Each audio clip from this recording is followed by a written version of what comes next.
Seja bem-vindo, seja bem-vinda a mais um episódio do nosso podcast Imobiliárias em Foco. Quero agradecer a QuintoCred, quero agradecer a Superlógica, quero agradecer a Laís, que são os nossos patrocinadores. E acho muito legal e quero agradecer muito a você. Nós aumentamos muito os nossos seguidores, os nossos ouvintes. Nós recebemos uma informação, inclusive, no final do ano do Spotify, que a gente cresceu mais de 500% nos últimos meses desse ano, que a gente vem crescendo muito. Só tenho a agradecer vocês. E por estar crescendo muito, nós vamos ver 2 episódios muito importantes, pelo menos na minha opinião, para que você conheça um pouco mais dos nossos 2 patrocinadores, um a Superlógica, um a QuintoCred, que eu acho que vale a pena para que você conheça essa empresa, principalmente a você que é nosso novo seguidor, para que talvez você possa pensar a maneira deles atender, a maneira deles atuarem, obviamente com o objetivo de crescer ainda mais sua imobiliária. Vamos ouvir?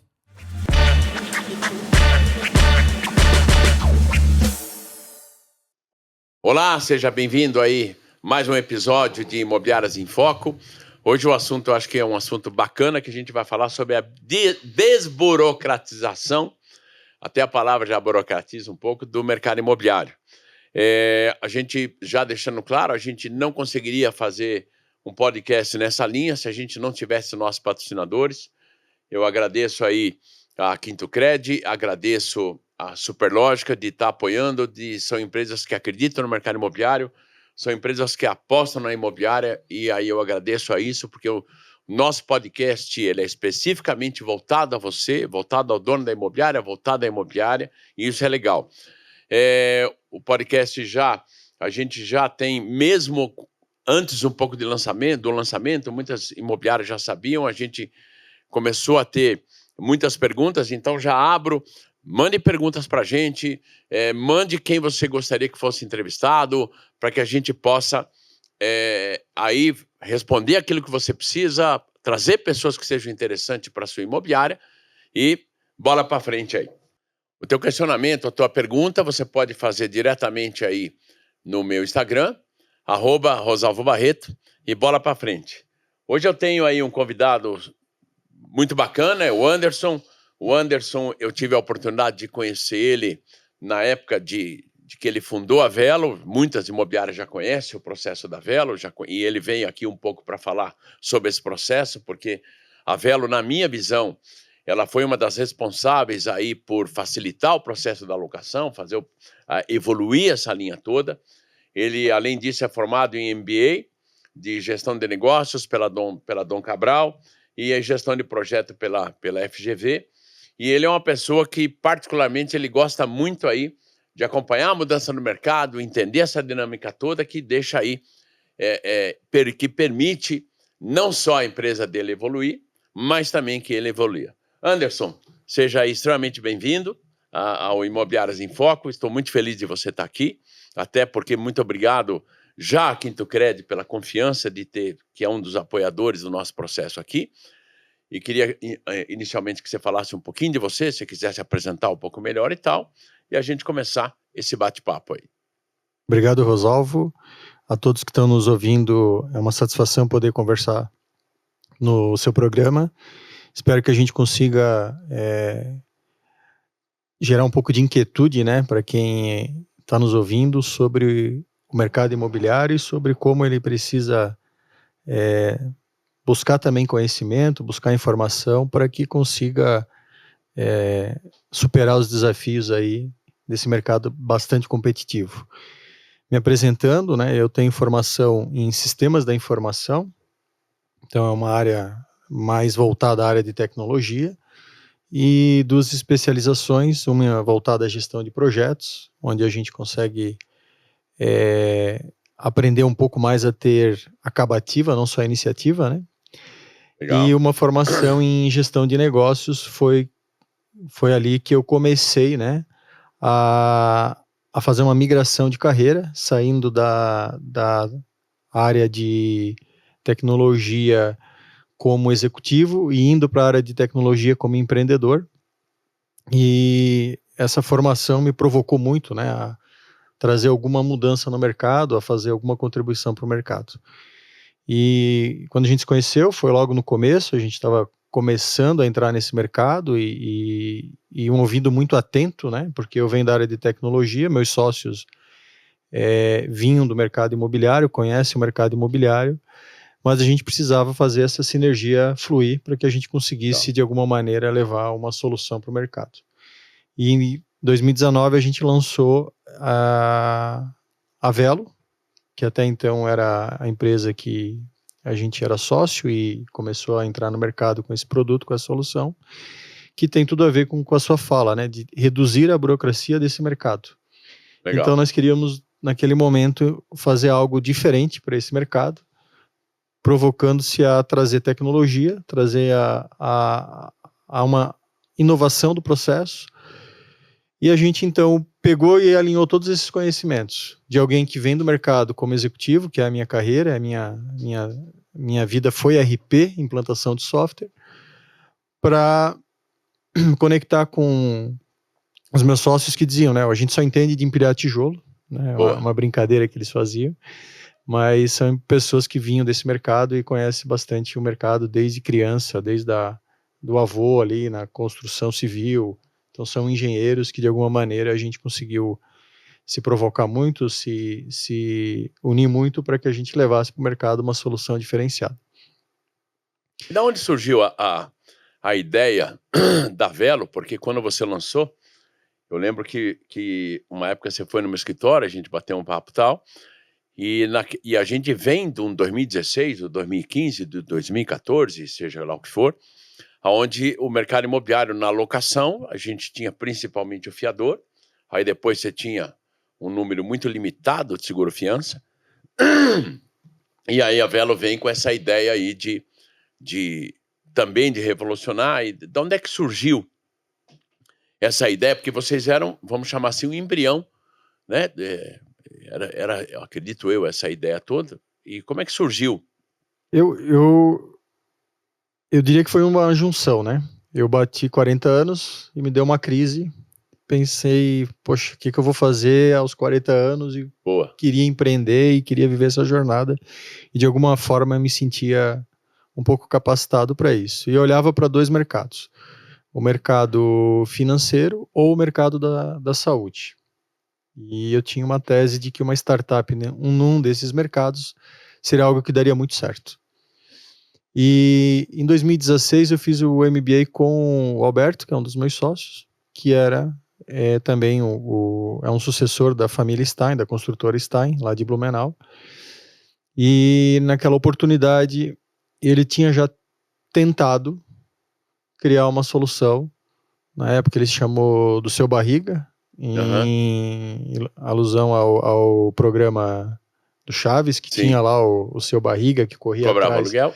De cobrar aluguel, e tinha um inquilino inadimplente, que era o Seu Madruga. Ele lançou lá o Seu Barriga, mas de uma forma muito caseira, pouco escalável, e ele sabia que precisava de tecnologia para tornar isso escalável. E o Bruno, outro sócio nosso, também olhava muito para o mercado financeiro.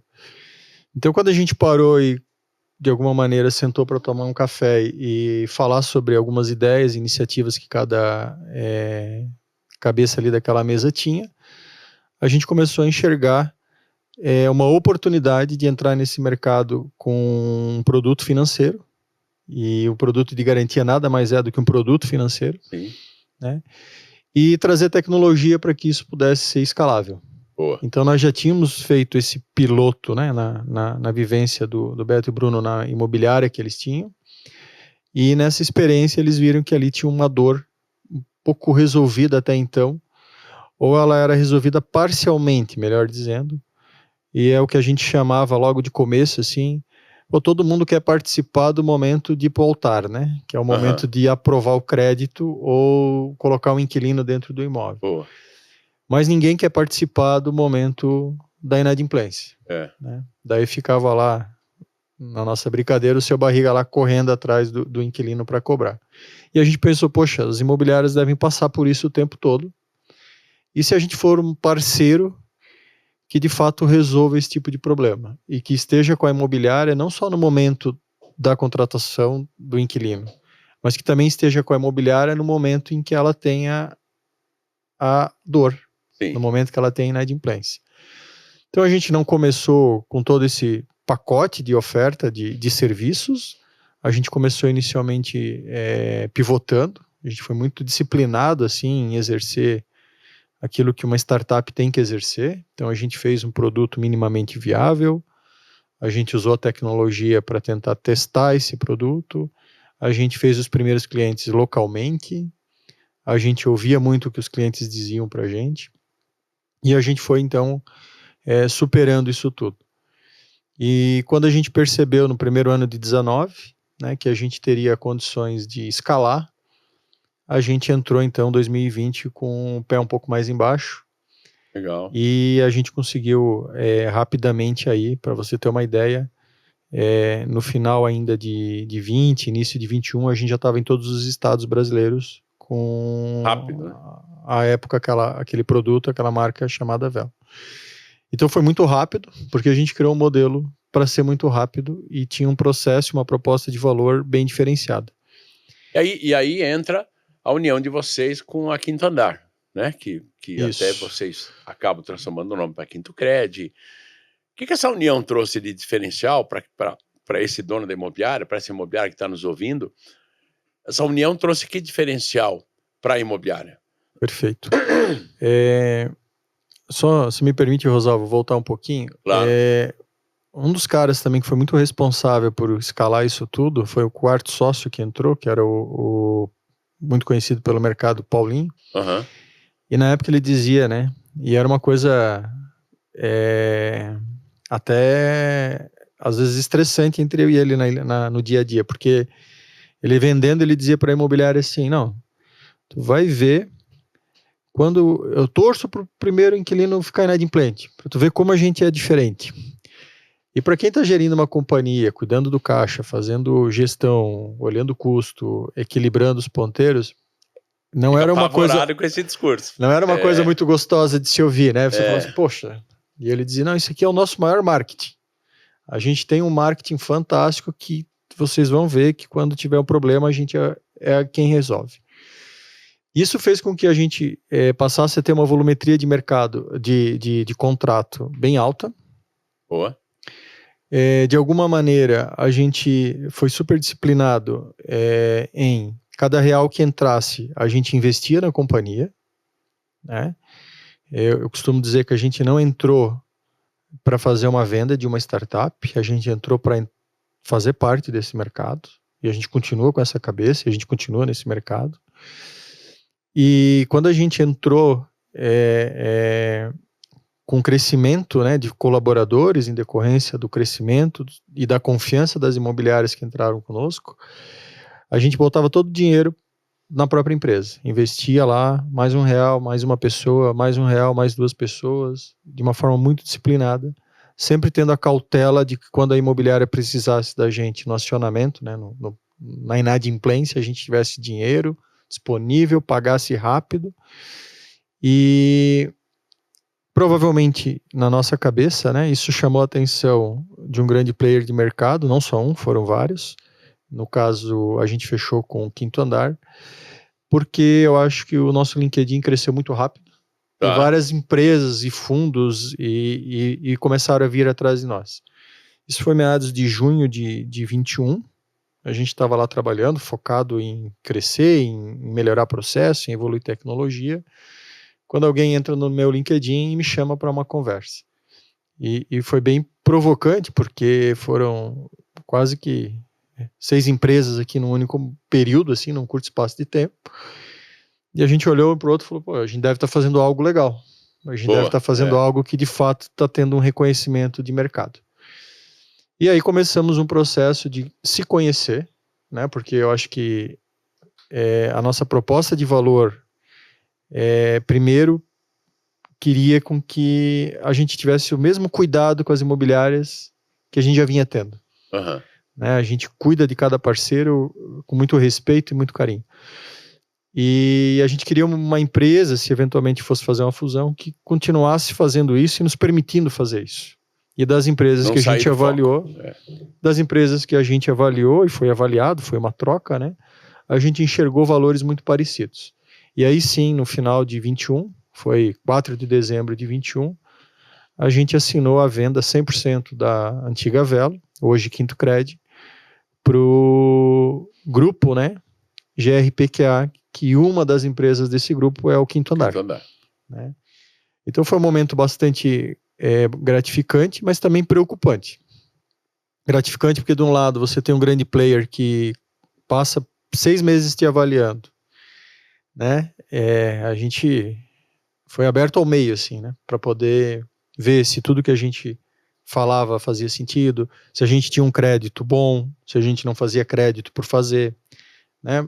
E a gente nunca quis fazer crédito por fazer, porque a gente sabe que botar qualquer inquilino para dentro pode ser uma comemoração lá na imobiliária no primeiro mês, sim, mas vai ser uma choradeira para a própria imobiliária no terceiro, no quarto mês. Pra você ter uma ideia, a gente tem indicadores que mostram como é que está a nossa assertividade no crédito logo no terceiro mês.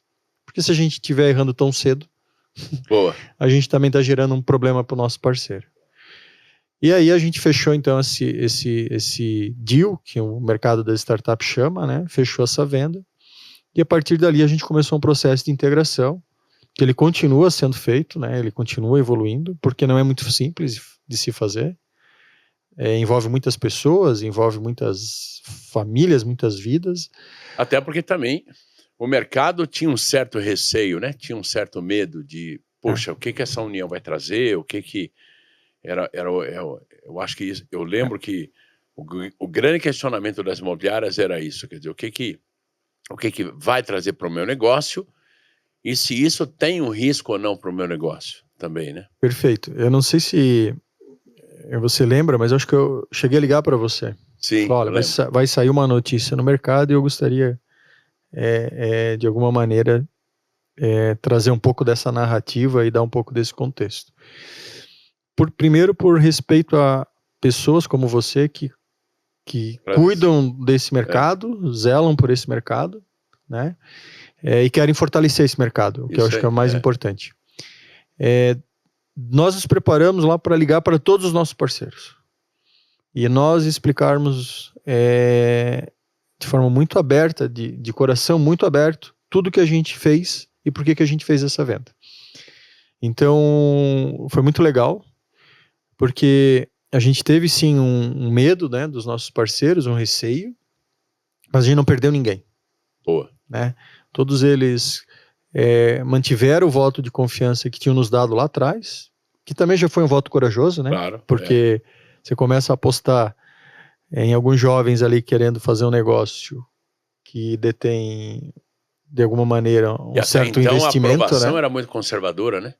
Porque eu era o fiador, todo mundo querendo fugir da caução, porque isso era o pior negócio que existia, e você tinha a seguradora. Quer dizer, aí quando entra essa proposta, ela é muito desafiadora, porque o mercado estava acostumado com aquela coisa tradicional. Ele já não sabia nem qual era a diferença de uma seguradora e do, vamos chamar assim, fiador profissional, né?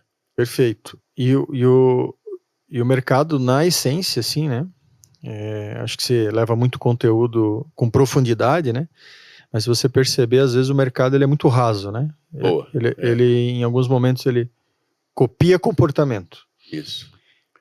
Copiar comportamento pode ser rápido, mas não necessariamente é profundo o suficiente para se estruturar uma companhia. Porque a imobiliária passou para a moda do digital, né?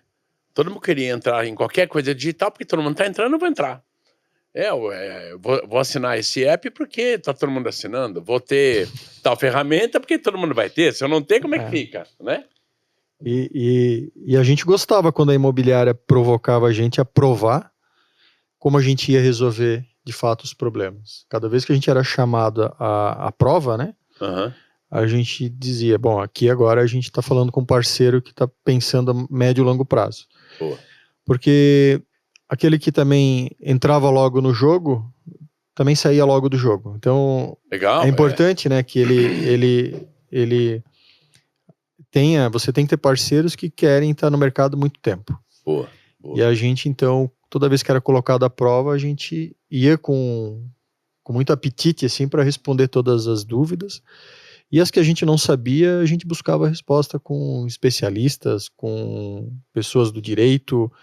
Enfim, isso fez com que a gente construísse um produto sólido, né? Eu lembro que na primeira pandemia que a gente teve um boom de inadimplência, e aí a gente olhou um para o outro e falou, tá, agora tem que pagar mesmo toda essa conta, né? Falou, agora a gente tem que provar para que a gente veio. E aí a gente pagou um monte de conta lá e criou um modelo assim de cobrança muito sadio também para o inquilino. Resolve, a gente tem uma preocupação muito grande, né? Porque, veja só, se aprova as pessoas vão morar. E por algum motivo as pessoas perdem geração de receita, por algum motivo elas atrasam o aluguel. E como é que você resolve esse problema? Então a gente entendia que a gente tinha que receber a dívida logo que ela surgisse dentro da imobiliária. Até reforço isso, assim, que as imobiliárias deveriam ter um processo, né, de relacionamento com o inquilino após a entrada dele no imóvel, de um contato em posterior, porque normalmente a gente percebe que o relacionamento ele acontece na entrada da locação e na saída. No durante ninguém se relaciona, a não ser que haja um problema, que pode ser um problema estrutural lá do imóvel, o inquilino procura a imobiliária, ou pode ser uma inadimplência, a imobiliária procura o inquilino. E aí a gente criou uma proposta de valor que era o pagamento em 2 dias. Então a imobiliária poderia, e pode, né, nos acionar no dia 10, ela deveria receber o aluguel, ela pode nos acionar no dia 11, que no dia 13 a gente está com o pagamento feito do aluguel. Então ninguém fez isso no mercado, e isso comunica com o que eu falei anteriormente sobre estar junto não só no momento da aprovação de crédito, mas no momento do problema. E com isso a gente conseguiu negociar muito cedo com os inquilinos. E aí conseguimos passar a primeira pandemia que teve, onde a gente foi colocado à prova o nosso modelo, porque houve um volume maior de inadimplência do que a gente vinha historicamente ali, né, em pouco tempo, porque a gente tinha um modelo de pagar rápido e cobrar rápido. Então a gente conseguiu negociar muitos desses negócios e conseguiu mostrar para as imobiliárias que a gente tinha um produto diferenciado. Acho que foi bem legal a forma com que a gente tratou o problema e a forma com que a gente mostrou para as imobiliárias que a gente estava ali para realmente ser um garantidor sério e focado. Eu concordo e acho que nós tivemos 2 graves problemas, que eu diria a pandemia. Eu me vi em maio, não lembro agora se era 2020 ou 2021, onde eu fui obrigado, né, nessa época as rodovias fechadas, aeroporto bloqueado, me vi obrigado dentro de um carro visitar todos os meus clientes, sem exceção de carro. Porque cara, imobiliária, o cara fechando a imobiliária, né? O cara fechou a imobiliária, o nego não tinha, o cara não tinha o sistema de administração não era na nuvem, era dentro da imobiliária e a imobiliária fechada, ele deixou de emitir a cobrança. Esse foi o primeiro passo de reflexo muito grande e a gente tinha uma responsabilidade muito grande com as imobiliárias. E aí, quando surge a esperança dele, ou a expectativa dele, que eu não sei se acompanhou isso ou não, mas é um problema que é legal de colocar, eles começaram a não ter inadimplência. E eu comecei a me assustar, porque as imobiliárias não entendiam alguma coisa. Quando eu ia ver, eles tinham acionado já a seguradora. Chegava para o cara, para o cliente, né? Você que está me ouvindo, no fazer a desocupação do imóvel, então era uma maravilha. O senhor não se preocupe, assina aqui. O senhor não nos deve mais nada. O senhor só vai falar agora com a garantidora.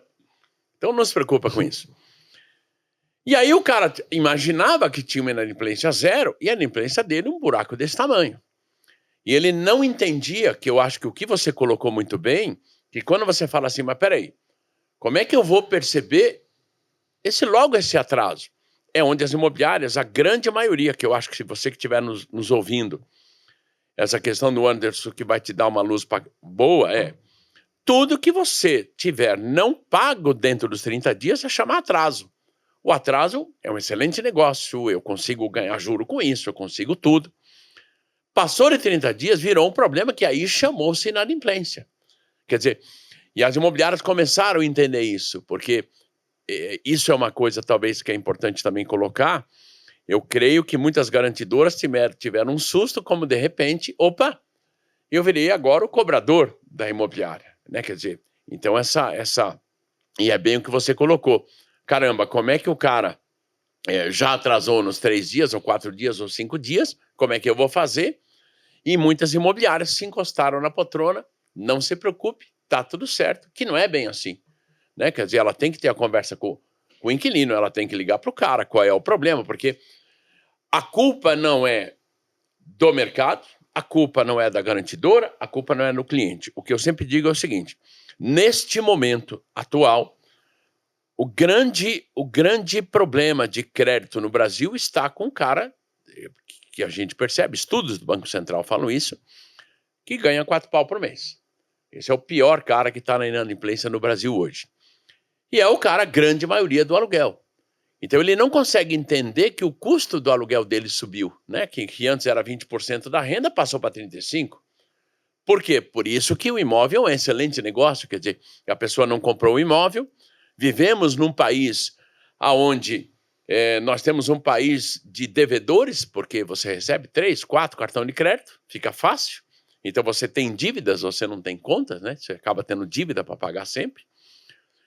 Se eu tenho que dar 20% de entrada para comprar um imóvel, numa média no Brasil de 350 mil à venda, estou falando em 70 pau para dar entrada, não é todo mundo que vai ter 70 pau para entrada, surge a locação, que é uma explosão, que muitas imobiliárias não entendem até quando eu digo que a locação é o mantenedor financeiro da imobiliária, que eu defendo uma tese que é a imobiliária que só vende. A pergunta não é se ela vai fechar, a pergunta é quando ela vai fechar, porque a locação ela dá toda essa linha. E acho que é legal você colocar isso, porque elas acabaram não entendendo, estou sendo muito franco com você, porque eu também fui muito questionado. O mercado ele ainda está numa fase onde você tem uma pequena competição entre a autoridade para a credibilidade. Nós estamos no mercado que o modelo é ter autoridade. E eu sempre digo para quem está nos ouvindo que a autoridade uma criança tem. Poxa, seu filho é muito inteligente, olha aí, 4 anos, como ele fala, mas ele não tem credibilidade. E as imobiliárias inventaram de meter autoridade. Então o cara liga uma câmera, põe no Instagram, ele fala, ele lê um texto e fala sobre uma maravilha com autoridade total. E as garantidoras, elas entraram, na minha percepção, exatamente o que você falou, para auxiliar o mercado. Mas a grande maioria das imobiliárias acabou não entendendo isso, né? Então, não sei como é que você vê isso. E qual o diferencial que vocês trouxeram para a imobiliária? E também, importante qual é o papel da imobiliária, na sua visão, nesse processo do contrato da locação? Quais são os passos dela numa aprovação? Quais são os passos dela na tua visão? Ok? Uhum. Porque você está junto, você está de braço dado com a imobiliária, né, até o final. Para que ela tenha, obviamente, menos problema na tal da desocupação, né? Bacana. Eu vou te responder essa pergunta respondendo uma outra pergunta. Você falou assim, o que agregou o Quinto Andar nessa união, né?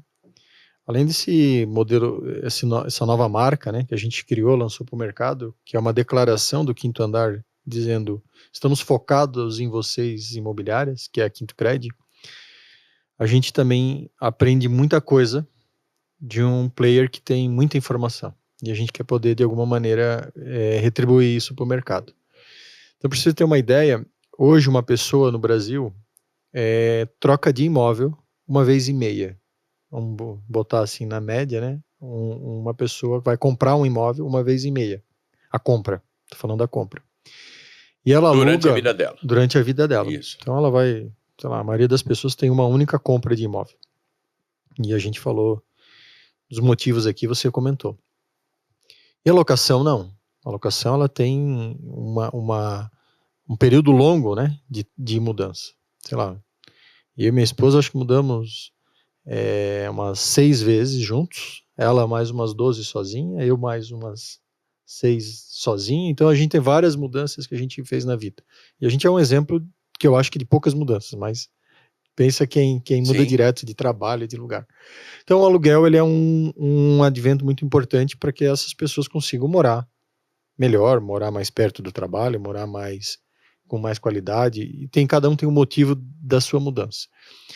Quando a imobiliária pega um inquilino inadimplente e ela não vê ele como alguém inadimplente, porque ela entrega essa inadimplência para um terceiro, né? Ela está deixando a gestão e esse relacionamento na mão de terceiro. E uma financeira ou uma garantidora, ela tem poucas ferramentas para poder construir um diálogo ali. E normalmente ela vai ser super escalável. Então hoje, quando a gente pega uma dívida a gente logo começa a cobrar. E logo que a gente começa a cobrar, a gente começa a ter políticas ali flexíveis para o inquilino não ficar devendo. Mas logo a gente precisa tomar uma decisão se ele não tem uma negociação viável, se ele não quer negociar. E no final ele cai nos órgãos de proteção. Pegando o teu gancho, quando a Velo faz uma cobrança desse inquilino, e aí você cobrou juros, ou seja lá o que for, ou taxa de bonificação, que alguns estados do país têm, isso é devolvido à imobiliária? Isso fica com a Velo? Como é que funciona? Bom, aquilo que é do contrato da imobiliária, a gente já pagou. Então, por isso que a inadimplência aos olhos da imobiliária ela é nula. Ela não existe. Então, tudo aquilo que está no contrato de locação da imobiliária, que a grande maioria, né, vai de acordo com a lei do inquilinato, a gente cobre. Uma vez ela nos acionando, a gente tem lá os nossos processos de conferência, mas a gente vai lá e faz o pagamento. E é muito rápido. Mas o que eu quero chamar a atenção aqui do nosso público é, esse inquilino, ele precisa morar de novo. Sim. Ele vai alugar com alguém. Pode ser que nesse meio tempo ele alugou com a imobiliária vizinha, se ele ficou na mesma cidade. Normalíssimo hoje. Ou se ele mudou para outro estado, ele aluga com outra imobiliária. Aí tem imobiliários até de grande porte, né? Que tem várias lojas, o cara está se mudando, ela nem leva o relatório de onde ele está indo, né? Baixa o relacionamento. Porque ela já poderia levar ele para uma outra franquia em outra cidade, outro estado, onde ela tiver estrutura. Mas passado por isso, é só mais uma provocação aqui, né, para o nosso público. Mas passado por isso, a gente vai para um processo de cobrança, um processo de negociação que visa resolver o problema e flexibilizar a negociação.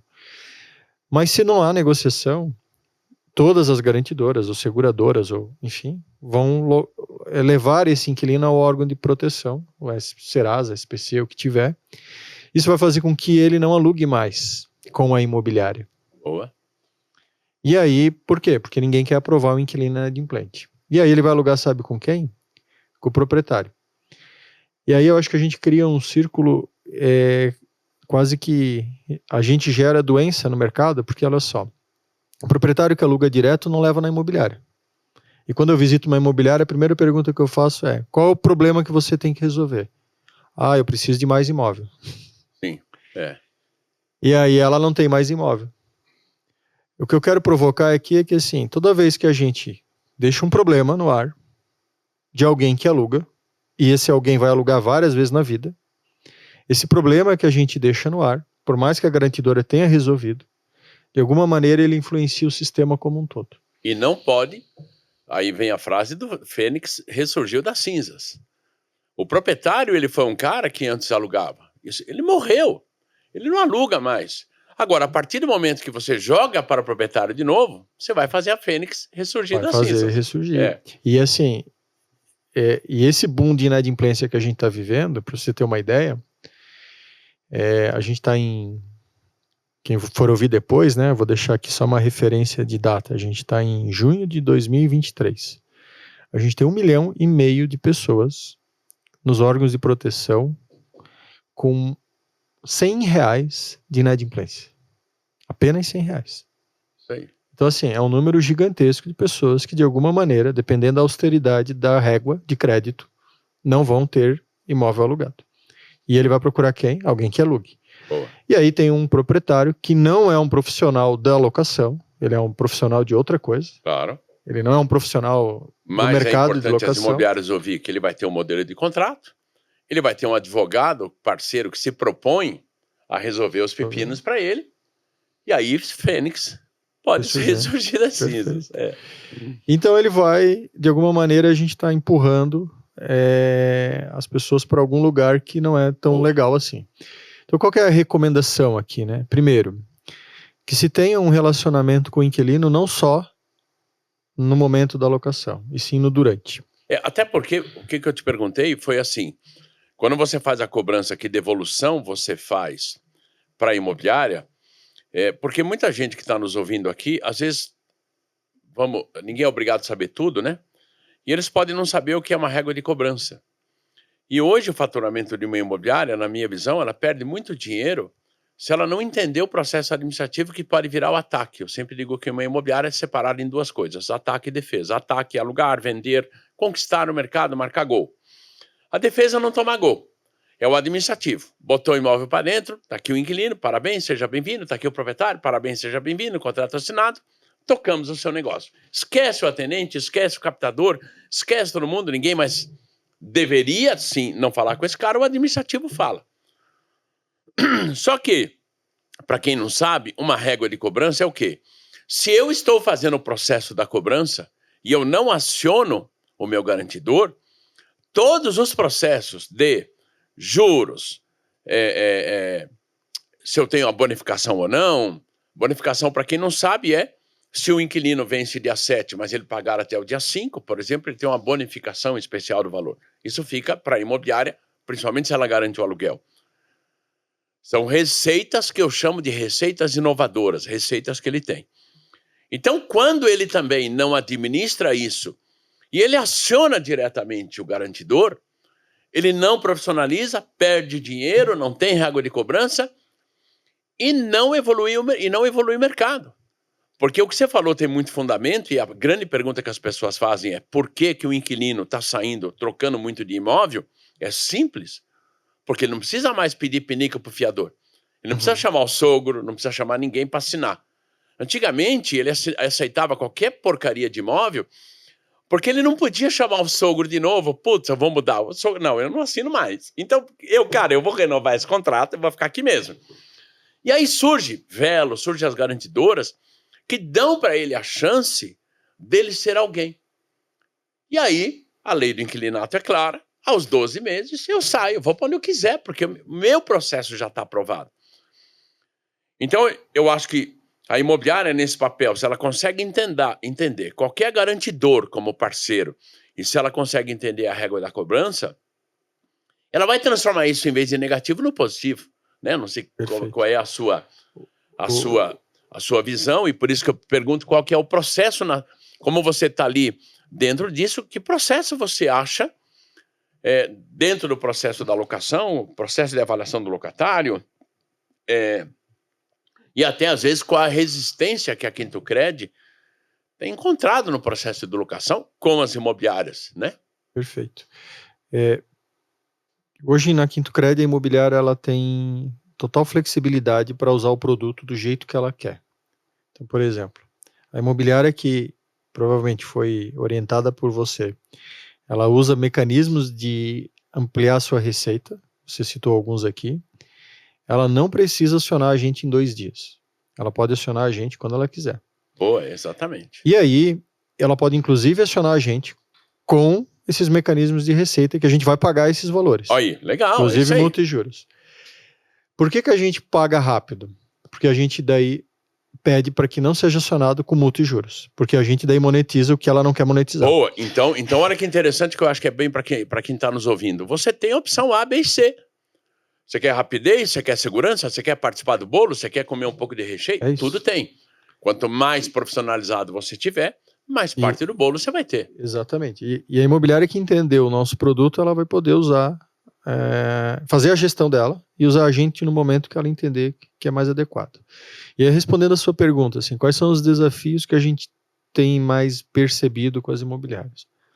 Na minha opinião, é um pouco de ausência de sincronismo, eu vou chamar assim, legal, entre a área comercial e a área administrativa. Né? É um desafio grande, né? Para quem é empreendedor, eu tenho uma equipe grande lá, só na área de vendas eu tenho 50 pessoas, só na área de operações eu tenho mais 120 pessoas, então a gente tem um grupo grande. E a gente não pode ter um lado tocando o sino, vibrando uma venda, e o outro chorando, né? Falando, agora vem um problema daqui a pouco para mim. E aí eu provoco, assim, aos nossos ouvintes a buscar esse sincronismo, né? Se isso estiver acontecendo na sua imobiliária, a gente tem que achar um caminho para organizar isso. E aí qual que é o maior desafio? A vontade, né, e a busca pela meta faz com que muitas vezes a imobiliária abuse dessa menor burocracia que a gente trouxe para o mercado. Vou chamar de abuso. Não sei se é abuso, mas é uma vontade talvez excessiva de vender. Sim. E aí ela traz uma alocação cheia de vícios. O que é uma alocação cheia de vícios?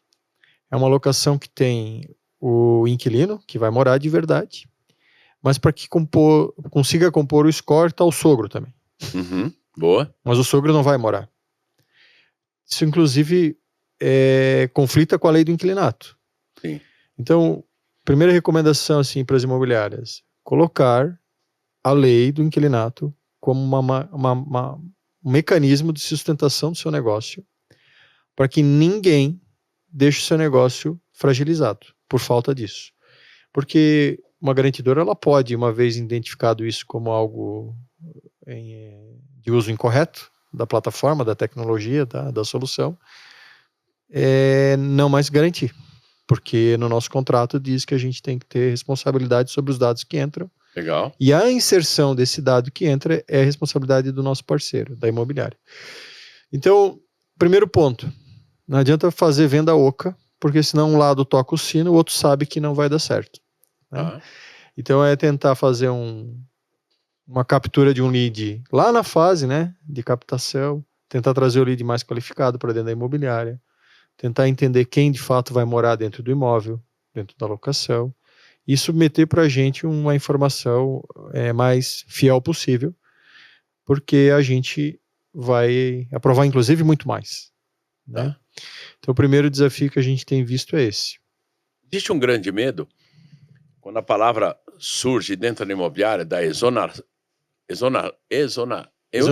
exoneração, desculpe. Algumas pessoas que nos ouvem não conseguem entender quando um garantidor exonera, eles enxergam isso como abandono. Eu obviamente entendo um pouco mais, sei que não é, mas como tem muito ouvinte nosso aqui, dono de imobiliário, e tem esse medo, se você pudesse explicar o porquê se faz a exoneração e qual a segurança que a imobiliária tem com vocês nesse sentido. Perfeito. Recentemente a gente até foi discutir um pouco sobre o termo exoneração, né? Porque de fato não é uma exoneração, ela é um processo. Exoneração é um processo, né? A gente acabou abreviando e o mercado acaba falando de uma forma mais simplista, assim, né? Na verdade, a gente não se exime, né, da responsabilidade. Inclusive, Quinto Cred hoje é a única garantia que paga todas as responsabilidades que ela garante, mesmo que o inquilino esteja no imóvel inadimplente. Sim. Ou seja, a maioria das garantidoras ou seguradoras, elas congelam o processo de pagamento e ao final da remoção do inquilino, da saída daquele inquilino inadimplente, elas fazem todo o pagamento da garantia. Nós não fizemos isso. Então nós iniciamos um processo de remoção, de exoneração. Mesmo assim, a gente mantém a relação com a imobiliária sadia. A gente mantém a relação com o proprietário sadio. Por isso que a gente diz que a gente consegue entregar o aluguel garantido. Boa. Né? Hoje a imobiliária que tem poder financeiro faz, mas a imobiliária que não tem não consegue fazer. Então com a gente, ela vai ter o aluguel garantido sempre. E aí a gente inicia um processo de remoção, do qual a gente precisa do apoio do parceiro, do apoio da imobiliária para que ele seja exercido, uma vez que a imobiliária ela é a que tem propriedades, posses, né, entre aspas, poderes, vamos chamar assim, para representar o proprietário. Então, assim, quem se assusta com esse é porque não está entendendo bem o processo, ou porque está tendo uma experiência de muita demora por parte do garantidor que ela escolheu, e aí eu acho que não foi a gente, mas que ela acaba tendo muita demora para receber os valores, e a gente quebrou muito esse processo porque a gente caminha junto. Legal. Então o processo ele está acontecendo a 4 mãos, a nossa mão e a mão da imobiliária. Mas também a gente mantém o aluguel adimplente, a garantia, e isso fez com que a gente só potencializasse, né, com a aquisição do Grupo Quinto Andar, porque o Quinto Andar causou um grande medo no mercado, porque ele começou a garantir o aluguel, né? Sim. Então hoje a gente garante não só os nossos aluguéis, mas também agora a imobiliária pode usar a mesma tecnologia, a mesma ferramenta para garantir os aluguéis dela. Então, hoje eu acho que a gente tem isso mais E a desocupação? resolvido.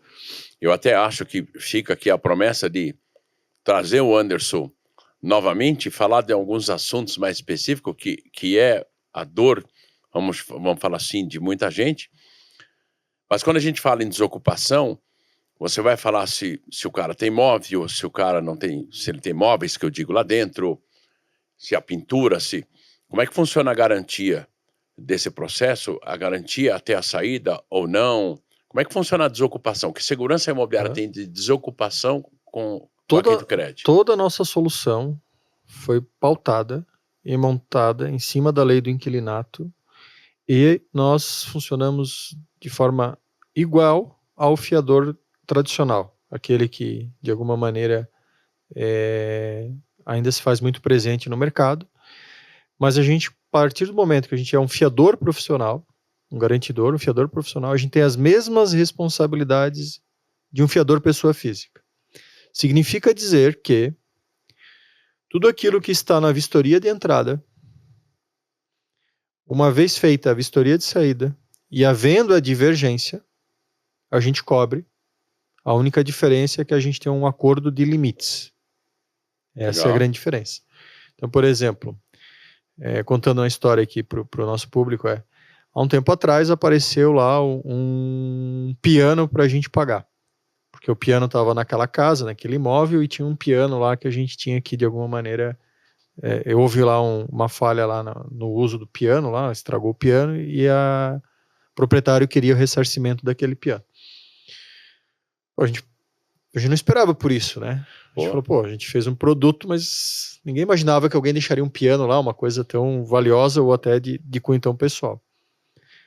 Mas, uma vez que a gente desenhou o produto daquele jeito, vamos encarar o desafio, e a gente estava se preparando para pagar aquela conta. Super difícil, porque para arrumar o piano não tem 3 orçamentos, normalmente é um especialista só, você não acha em qualquer lugar, uma série de coisas delicadas que a gente estava preocupado. Mas a gente então foi para o nosso processo e olhou a vistoria de entrada e olhou a vistoria de saída. E aí na vistoria de entrada dizia o seguinte: piano, estava lá. Opa. Doação. Existe o piano. Existe o piano. Doação. Aí a vistoria de saída dizia: piano, problema, custa tanto. A gente falou, ferrou.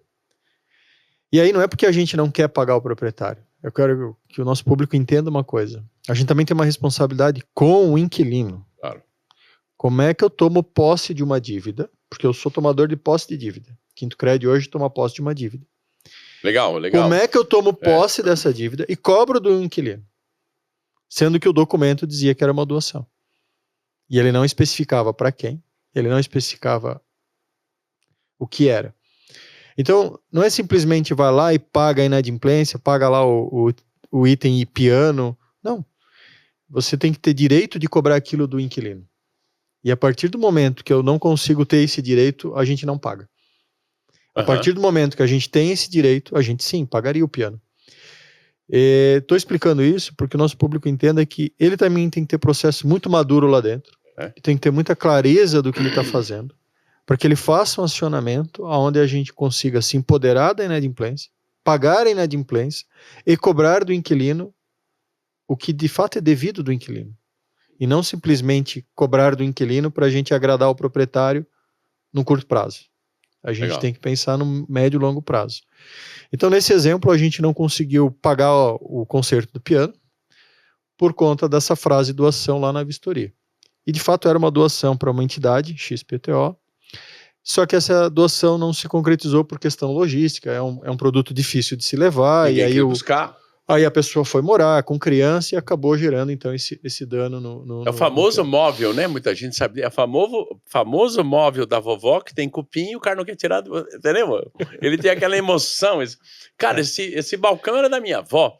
Tem cupim no balcão do cara, entendeu? Quer dizer, e aí, Rosalvo, na mesma linha, tem outro exemplo que eu quero dar para mostrar como a gente garante, desde que a gente esteja pautado por uma lei, por uma vistoria.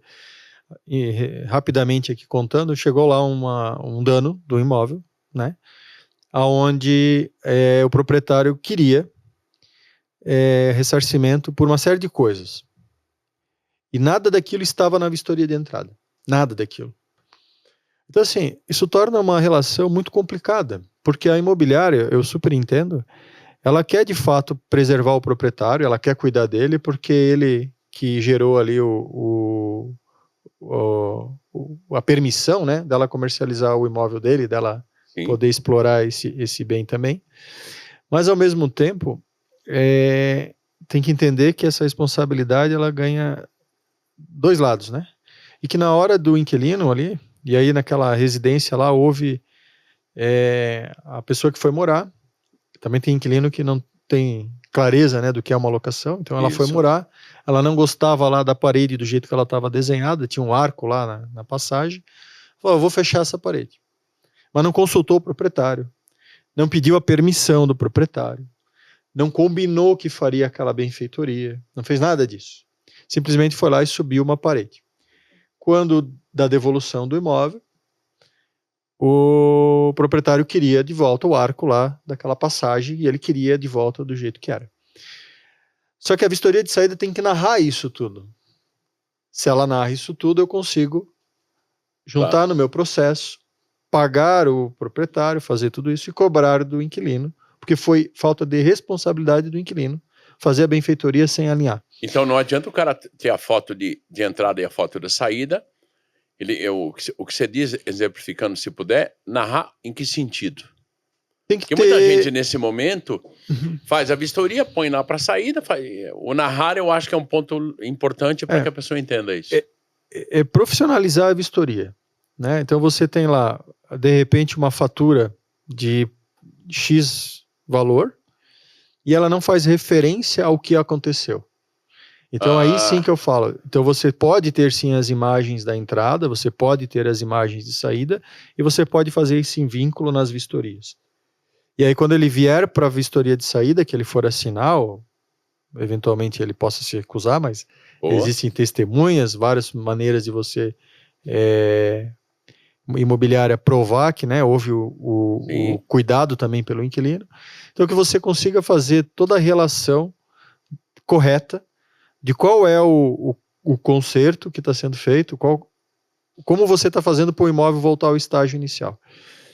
A imobiliária às vezes não faz isso pela pressa, pelo volume lá na administrativa de coisa para resolver, então ela acaba simplificando um pouco isso e às vezes se chateia com a gente quando a gente faz essa conferência, devolve e fala, não dá.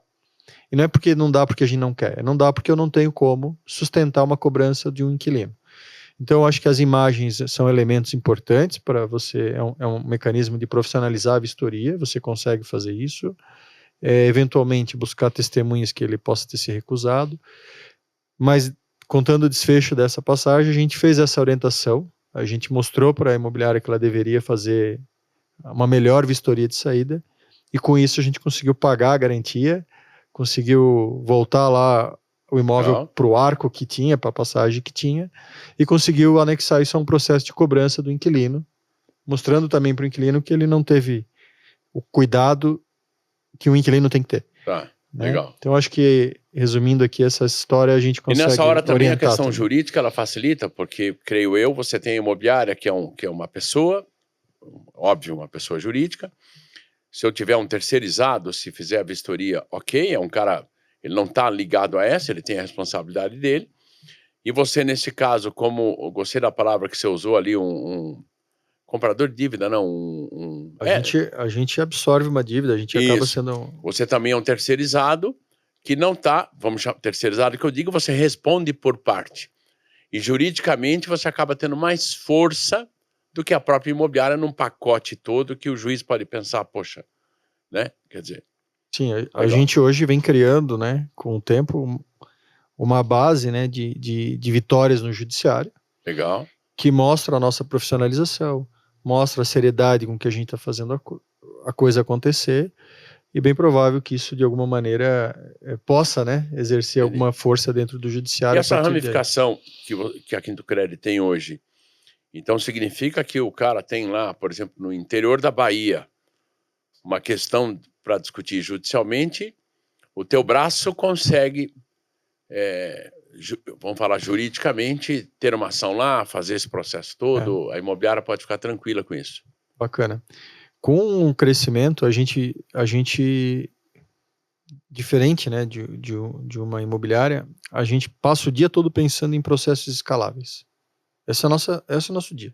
Tá. Então a gente tem negócios chegando do Brasil todo, e a gente precisa, de alguma maneira, ter processos escaláveis. Então, a gente cria lá dentro um grupo de SLAs, que são níveis de serviços que a gente exerce. Então, você falou antes de régua de cobrança. Então, por exemplo, quando um inquilino está inadimplente, ele vai ficar com o meu time interno 30 dias. 30 dias eu tenho um relacionamento ali e eu faço isso internamente. Para ser escalável, eu não tenho como... fazer sozinho. Então eu tenho outras empresas parceiras. Então eu tenho empresas parceiras de cobrança que rodam exatamente o meu script, rodam exatamente o meu processo, que melhoram e validam o meu processo. Isso na mesma esfera jurídica. Então a gente tem da mesma maneira. Parte do processo o meu time começa, principalmente aquilo que fala de relacionamento com a imobiliária, a gente começa esse processo, a gente não quer perder essa proximidade. Mas chega um determinado momento que eu terceirizo tudo. E eu vou trabalhando por região e buscando terceirizado de acordo com o meu volume. Então, por exemplo, São Paulo eu tenho um grande volume. Então lá eu tenho vários escritórios especializados para poder fazer a terceirização e entregar as soluções que a gente precisa. Né? Santa Catarina a gente tem um bom volume. Então aqui em Santa Catarina a gente tem escritórios especializados que são terceirizados, que exercem todo um processo, toda uma metodologia que a gente criou. Para os catarinenses que estão nos ouvindo, é o terceiro maior mercado de corretores no Brasil hoje. Nunca que eu acho que Santa Catarina pensaria nisso, né? Isso é muito por conta do litoral, eu acredito, né? Tem um mercado crescido bastante, assim, a gente percebe... Eu fui criado ali, né? Eu lembro que eu ia pro litoral... o primeiro hotel que teve lá foi o meu tio que construiu com a família dele, era um hotel vertical. Hoje tu não vê mais nada disso, é tudo horizontal, né? Era horizontal e hoje é vertical. Isso, perdão, era horizontal aquele hotel e hoje é tudo verticalizado. Então você tem uma geografia que está mudando muito rápido lá. E cidades que estão despontando muito. Você pega Joinville hoje, você pega Jaraguá do Sul, cresceu de uma maneira muito grande. Criciúma, são cidades que hoje também... Eu também concordo que o litoral pesa bastante, mas também cidades que estão se despontando muito forte, né? E eu acho que a gente tem que olhar para esse mercado e enxergar também que as imobiliárias que estão profissionalizando toda essa experiência, com certeza elas vão surfar uma onda muito boa, né? Legal.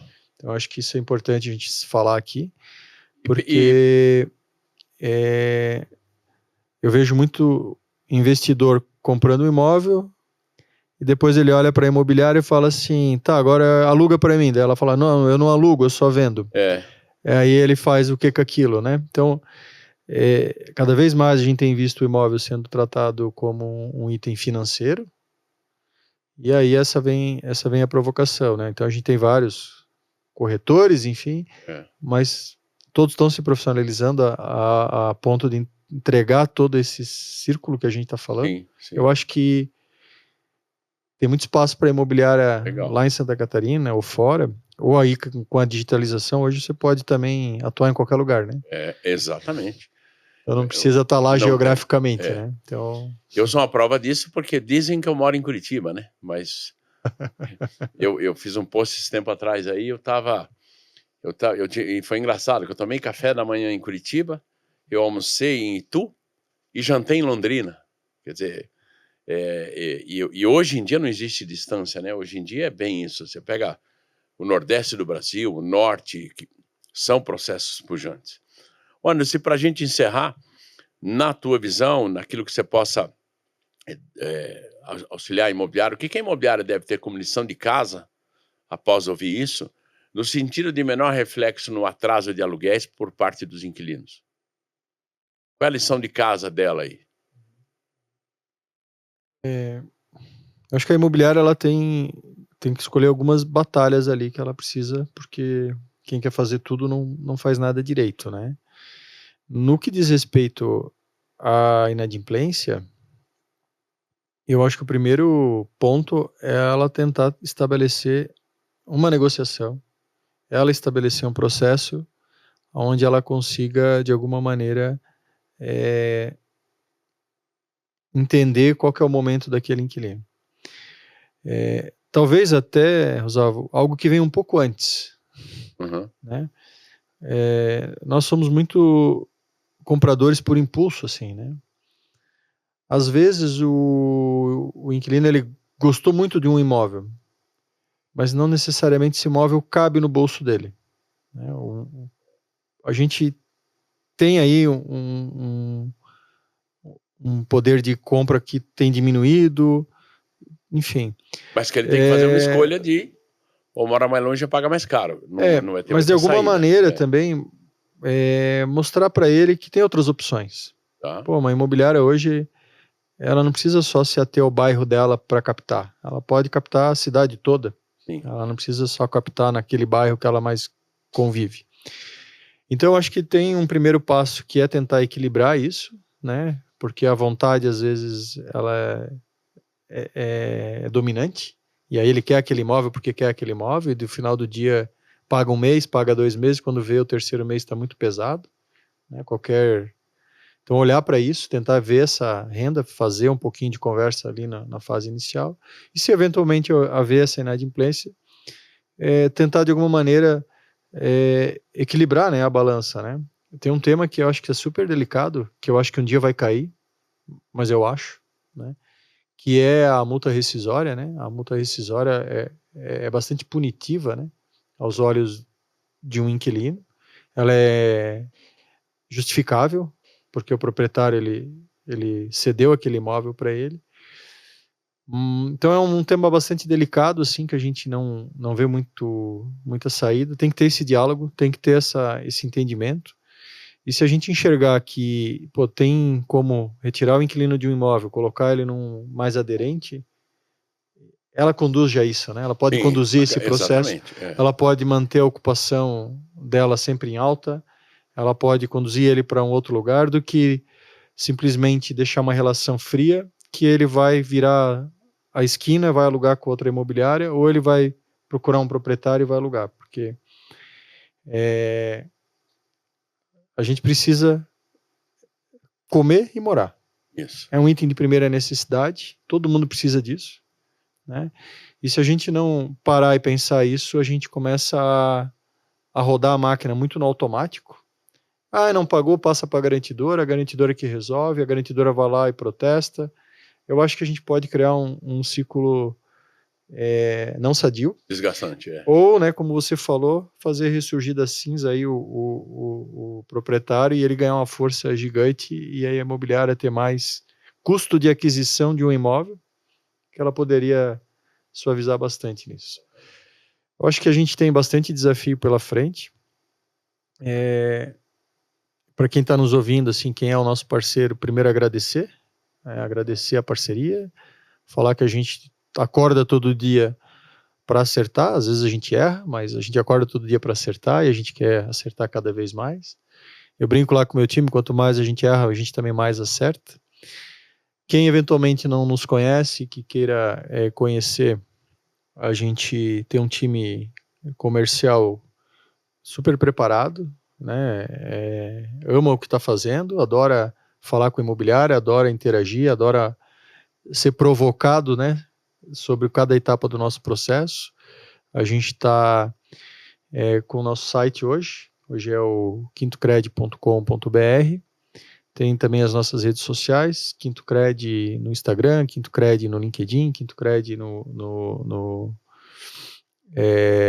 Facebook. Então, todos os canais levam a uma landing page, lá a gente captura todo interessado e a gente agenda, organiza uma apresentação.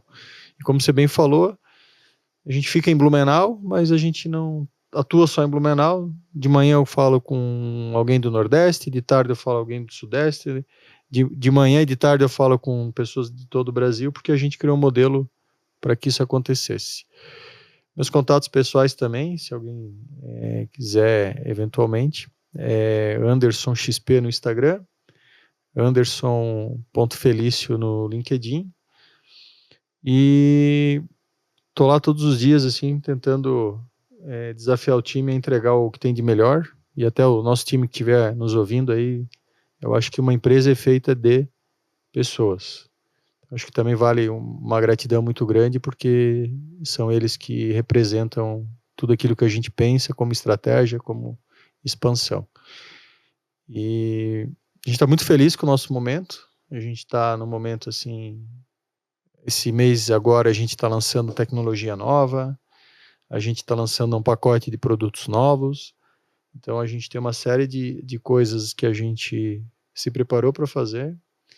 Não são fáceis, nem um pouco fáceis, mas que a gente tem certeza que a gente não quer fazer um ano bom. A gente está aqui por médio e longo prazo, né? E a gente quer fazer desse mercado um mercado melhor, um mercado muito mais pujante, e a gente quer ajudar as imobiliárias a perpetuarem nesse mercado. Acho que o Rosalvo tem feito isso desde o dia que eu não te conhecia, que eu fui ler a respeito, já vejo tu falando sobre isso, né? Me deu um livro sobre sucessão, é uma preocupação que as pessoas estejam também preparando seus sucessores para dentro das imobiliárias, manter os seus negócios.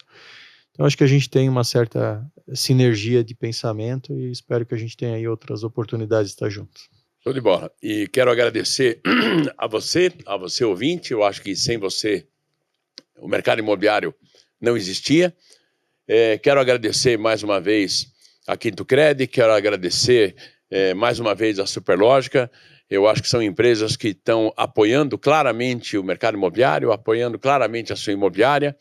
E volto a enfatizar, você tem interesse em perguntas, tem interesse em pessoas que você acha que é legal entrevistar aqui, acesse o meu Instagram, @Rosalvo Barreto, segue a gente e bora crescer a sua imobiliária.